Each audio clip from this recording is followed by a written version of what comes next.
Why people tend to leave Canada after coming here as permanent residents or immigrants on any kind of visa, be it student visa or work visa or visit visa, anything.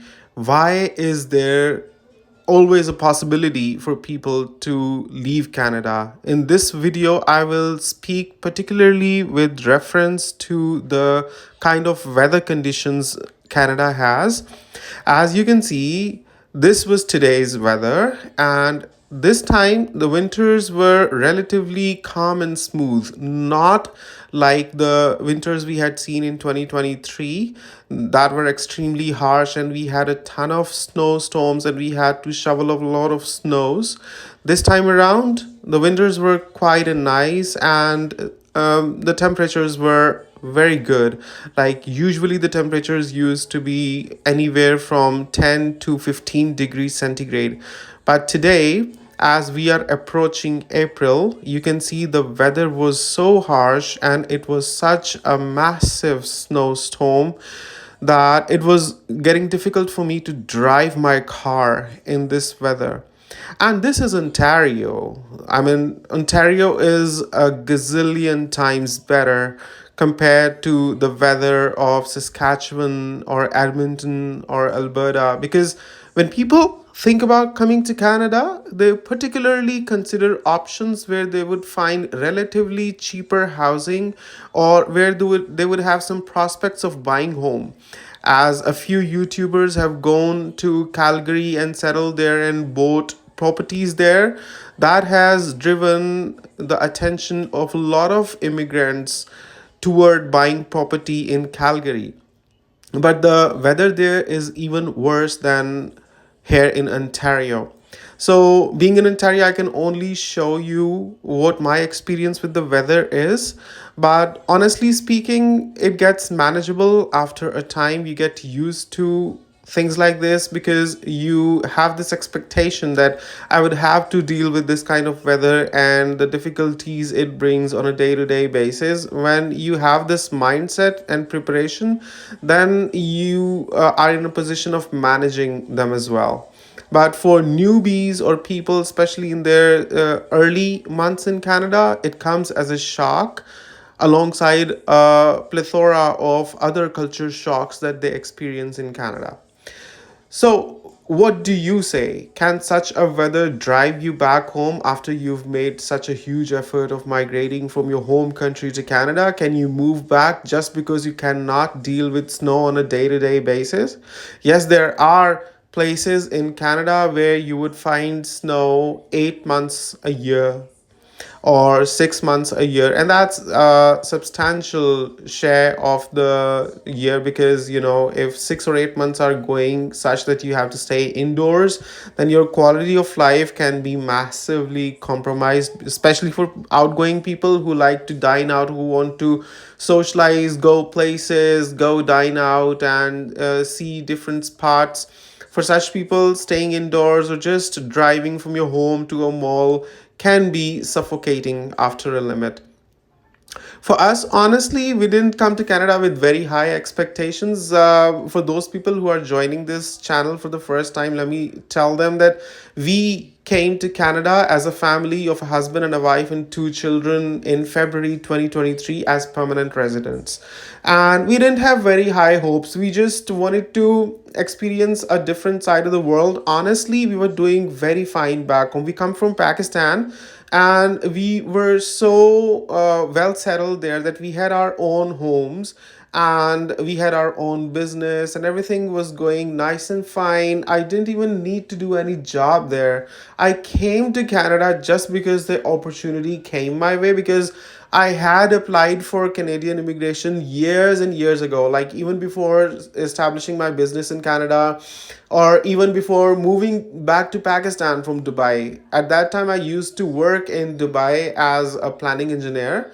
This was back in 2017 when I saw the pictures of my classmates who used to be my course mates in the engineering batch move to Australia, the US, and their pictures on Facebook would fascinate me, because I can understand coming from Dubai. I know many people in Dubai who look forward to getting settled in life. And that means for them going to a country that they can call home, that would not drive them out if they are laid off or if their jobs end up, they don't have to leave those countries, because Dubai or Saudi Arabia, those countries don't grant citizenships, and you just have to have the work permit or some other kind of visa to be able to stay there. So that's a constant turn off for people working there, and likewise it was for me. So I used to look up to shifting somewhere there where I could permanently stay and call that place a home. So Canada was among the options, and other options were Australia and the New Zealand, etc. But since I did the whole process of Canadian permanent residence, like the preparation of documents and preparing the file and everything myself, I found the Canadian permanent residence system, the documentation especially, easier compared to Australia. And this was my prime reason why I chose Canada over Australia, because Canada or Australia? This is the hot question for anybody considering to migrate to one of the first world countries from their homelands. So my reason of choosing Canada over Australia was a relatively simpler PR process, even though it took too long. Like, I had applied in 2017 and my case got approved in 2022, and then we landed in 2023. But yeah, we came here with not such high expectations with respect to anything. I would not say we had done a lot of research. We didn't know what area was the best to settle in as the beginners. We didn't know what kind of jobs we qualified for or would be doing. But yes, we came here thinking that it would be very difficult for us to secure jobs without Canadian experience, because this was the kind of concept that I had especially gained from the little research that I had conducted, that it's difficult to get a job in Canada as a new immigrant unless you have Canadian experience, and you cannot have Canadian experience as a new immigrant, right? So it does not make sense. It's just like a chicken and egg kind of story. So, but my experience here in Canada was completely different compared to this notion or this conception or anything like this. Was not even once asked in any of the interviews whether I had any Canadian experience or not, or that I did not qualify for the job because I did not have Canadian experience. They might not have chosen me for other reasons, like I might not have answered the questions that as promptly as they had been expecting. Like, I gave around 10 to 13 interviews, some of which were in person, some of which were over the phone, and some were on the Zoom meeting or video conferencing, things like that. And was offered more than three jobs, of which two I did.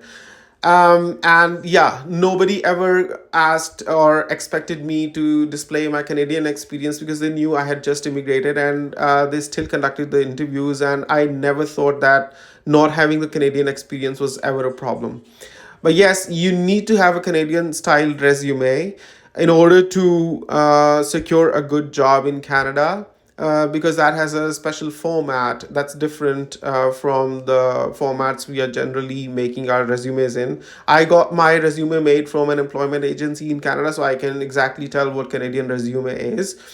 And yeah, I didn't experience any hurdle not having Canadian experience. And but with respect to the weather, we knew it's going to be bad, and especially in the early days we didn't have any car, and we spent a lot of time commuting via bus, even though I could afford a car. But just because as new immigrants we tried to maximize our savings and minimize our expenditures, so we tried to stay without car for as long as it was manageable.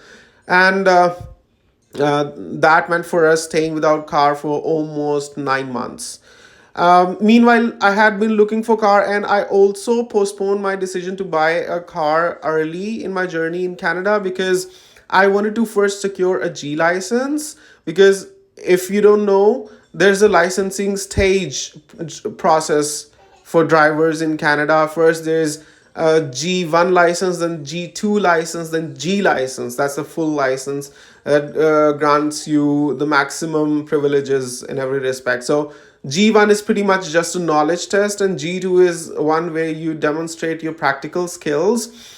And then G license is what once you get the maximum savings on your car insurance. So I wanted to first get my G license so that I would have to pay as less for car insurances as possible. And that took me a failed try first, because I first went for a G license because I had driving experience from Pakistan.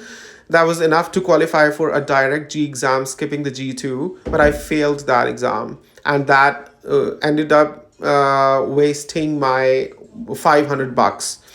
And then I gave my G2, that took another $400, and then I had to reappear for G, that again took my $500 bucks. So yeah, driving tests themselves are pretty expensive, especially for new immigrants who are just struggling with the basic needs and don't have jobs, right? So hey, you can see these days it's Ramadan and it's a time for iftar, and this is what all my lovely wife had made, and I'm blessed to have a spouse who makes such good meals that I don't have to go out and dine out, and she has spoiled me in a way because of her her cooking skills. So do let me know, how did you find this video? Please subscribe to my channel, Honest Reviews Canada, and leave your comments below. Looking forward to reading and responding to them. See you in the next video. Until then, take care. Bye. So what Beatrice, Mama? John बीच में चीजें